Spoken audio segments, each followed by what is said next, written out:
गांव में गोपाल नाम का एक किसान रहा करता था। उसके पास जो जमीन थी वो उसमें अलग अलग फसल उगाया करता था।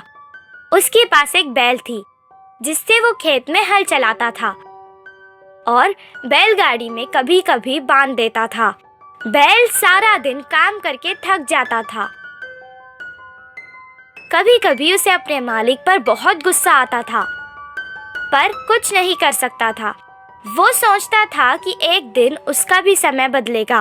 एक दिन अचानक उसके मालिक ने अपने साथ शहर से एक गधा खरीद के ले आए और बैल के साथ उसे भी बांध दिया। गधा बैल के साथ बात करके दोस्ती करना चाहता था। वो उससे कहने लगा, हमारे मालिक तुम्हें अच्छे से देखते हैं। गधे की बात सुनकर बैल दुखी हो गया और अपना सारा हाल सुनाने लगा। ये सुनकर गधे ने कहा, अगर तुम्हें काम से बचना है तो मैं एक उपाय देता हूँ। इसी बात का वो इंतजार कर रहा था कि कोई उसे काम से बचने का उपाय दे।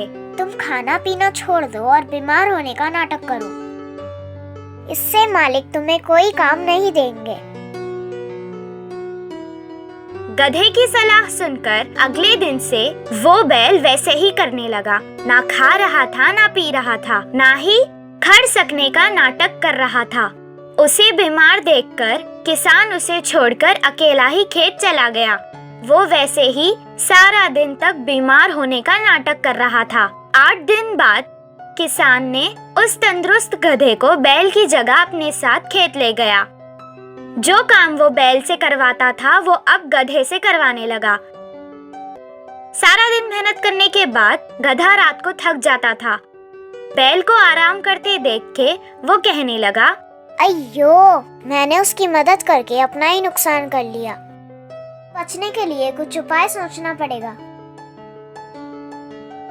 सारी रात वो यही सोचता रहा। सुबह जब वो बैल के पास गया तो उससे कहने लगा कि तुम्हें देखकर मुझे बहुत अफसोस हो रहा है। तुमसे आजकल कुछ काम नहीं होने के कारण तुम हमारे मालिक पर बोझ बनते जा रहे हो। मैंने कल मालिक को बात करते सुना था कि वो तुम्हें अब पशुशाला बेच रहे हैं। गधे की बातें सुनकर वो सोचने लगा कि अब उसे अपना नाटक बंद कर देना चाहिए। अगले दिन से वो तंदुरुस्त होकर खाने और पीने लगा। उसे तंदुरुस्त देखकर किसान उसे अपने साथ खेत ले गया।